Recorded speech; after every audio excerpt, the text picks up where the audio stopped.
In this video, we're going to compare this WeatherTech WaterBlade to the original California dry blade, and we're going to see which one of these can remove the water off your car the best when you wash your car. So during the testing today, what we're going to do is we're going to use these dry blades on the flat surfaces of the car as well as on the curved surfaces like this to see how well do they conform to the shape of your vehicle. So why would you even need one of these dry blades anyway? Why wouldn't you use a towel? Well, you know, towels are very inefficient. So with these silicone dry blades, the soft, flexible silicone here will not scratch painted surfaces.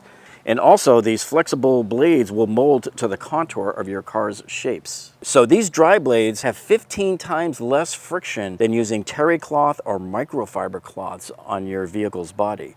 So contrary to what some people think, these are even safer than the cloth towels. And then of course, using these silicone blades, you have hundreds of uses around your house and your shop. So you can use it to get the water off of your windows here. You can use it on your shower in your house, on your windows in your house. There's so many uses for these. So we're going to examine the build quality of both of these blades and see which one is better. I like the big handle here on WeatherTech blade, but the one thing you have to be careful about is you never want to let this handle touch the surface of the car. So you have to be very aware of that as you're using it. And then we also want to check out, see, this one has 3 screws. We want to know, are these waterproof stainless steel screws or are these cheapy screws, and are they going to rust? So we need to check that out as well.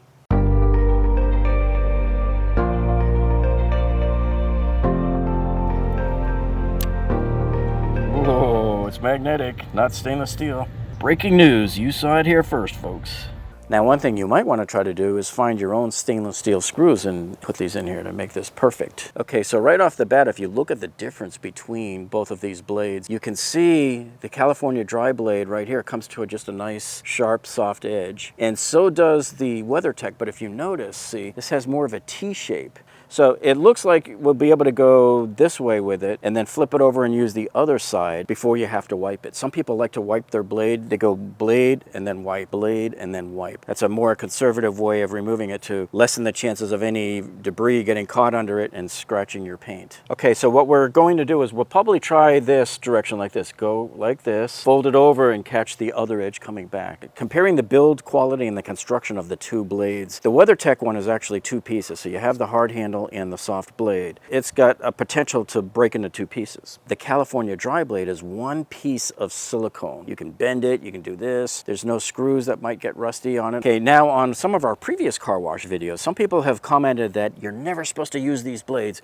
You're gonna scratch your car. Well, I think these are people living in the 80s when they used to use the big rubber squeegees. These are soft silicone. And by the way, by the time you're at the point that you're scraping water off your car had better be clean. That means you did a bad job cleaning the car. And if then they'll double down on their excuses. Well, what if there was dirt on these? Well, that's why we keep these clean. You keep them stored safe and clean. And as you're removing water off the car, every once in a while, give it a good wipe with a cloth. Because as you can see, all of these little chunks of dirt that you see here, and even the iron dust particles that you don't see that we're going to be removing here when we do the deep clean and the decontamination.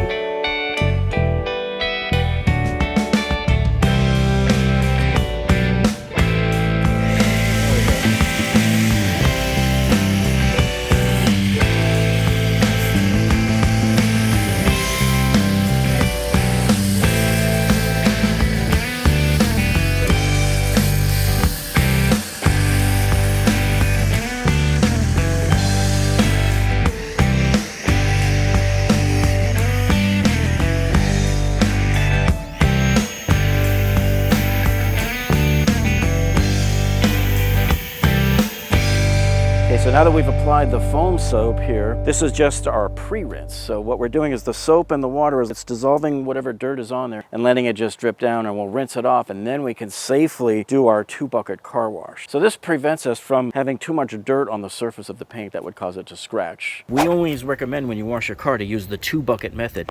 And in our 2-bucket method, we're even more conservative. We have not 1 grit guard, but we have 2 grit guards at the bottom of this pail right here. And we also have the washboard grit guard. So that's as conservative as you can get. That's as safe as you can get washing your car. And even in our rinse bucket, we have the grit guard at the bottom there. We're already starting right off the bat ahead of the game, folks, by having a nice, clean, safe car wash.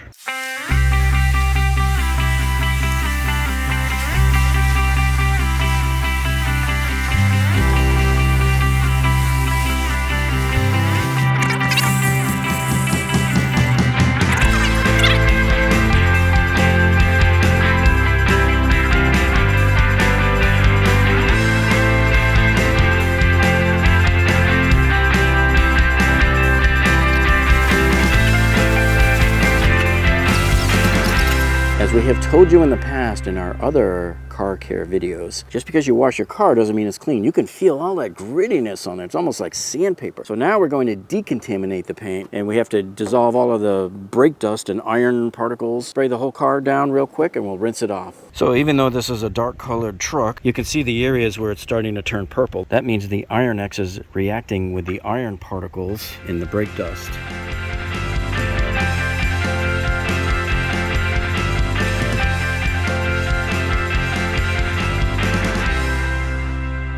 So now as we can feel that the decontamination step did remove quite a bit of stuff. I can still feel a little bit. So what we do then is we suds up the car one more time, and then we use our clay glove, we call it. So this is a glove that's made to simulate using detail clay with the spray detailer like they do at the auto shows. So you suds it up and you just come by and give it a smooth rub around on your paint here all the way around, and it will get rid of the last bit of grit so that by the time you're rinsed it off, you're going to feel a perfectly smooth car paint.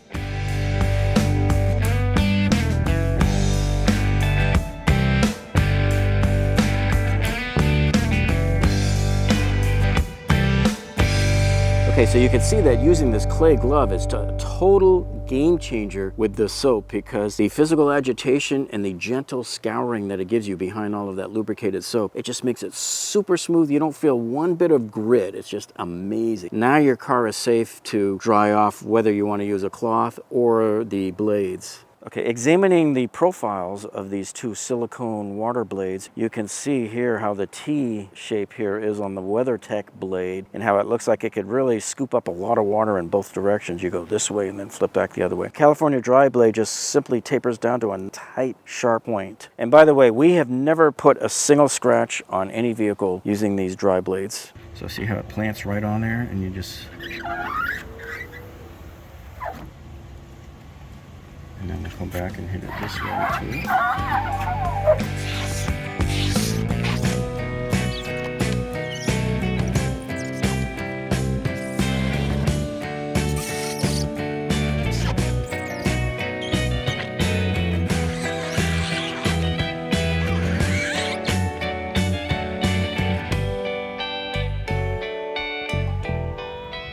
So here we're trying to, and then just flip it to come back the other way. Then when you get to the end, you flip it again and come back the original way again.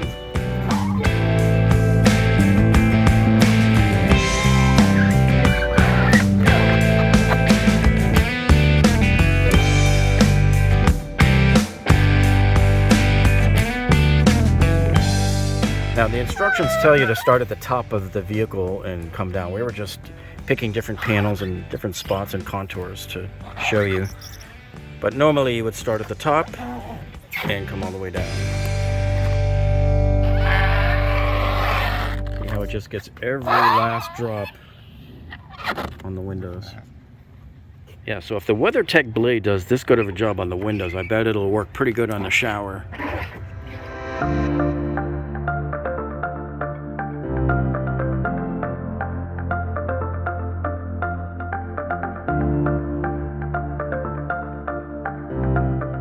This one is leaving a small amount of water behind, whereas the other one left nothing behind. Yeah.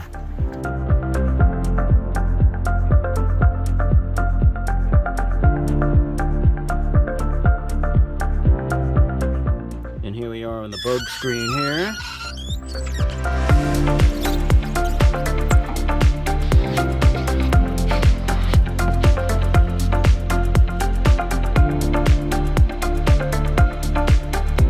Let's see how the California dry blade does on the window here compared to the WeatherTech blade. It looks pretty good. It missed, you know, a few drops near the end, but not too bad. It handles this contour very nicely. Yeah, so with the California blade, just like when you're doing drywall, folks, you can put more pressure on it with your fingers up near the middle or end of the blade there, and that'll help force it down better on some of these really tight contours. Now, both of these water blades should cost you anywhere between about $25 to $30, depending on who you buy it from and what the shipping is. So we'll put links to that, to Amazon, down in the video description below for you. And just so you know, anytime we give you links to programs like Amazon, those are affiliate links, which we get paid a commission for if you choose to buy your products through our links. So we thank you for supporting our channel in that manner, folks, when you decide to buy your products and tools through our links. That's what helps supports our channel, and it helps us buy more products and produce more videos just for you. And we'll also put links to products like these that we used in the video today down in the video description below. Okay, then whatever water the water blades don't get off, you can just hit that with a standard honeycomb towel. I prefer those because they're super absorbent. Okay, so our final thoughts here on these two blades are, well, first of all, you really can't go wrong with either one. But look at the length of them too. See how the WeatherTech is about 1.5 inches taller than the California dry blade here. So the WeatherTech blade here has the advantage of, since it's a little bit longer, and because it has this kind of a snowplow type of a T thing here going on, it's able to move more volumes of water out of the way quicker. Well, we hope you found this video informational so far, and if you have, hey, do us a favor, click that thumbs up down below, and then if you haven't subscribed to this channel yet, folks, make sure you click on that subscribe button down below and turn on the alert, because you don't want to miss any of our great videos that we upload for you. That's it for this one, and we'll see you on the next one.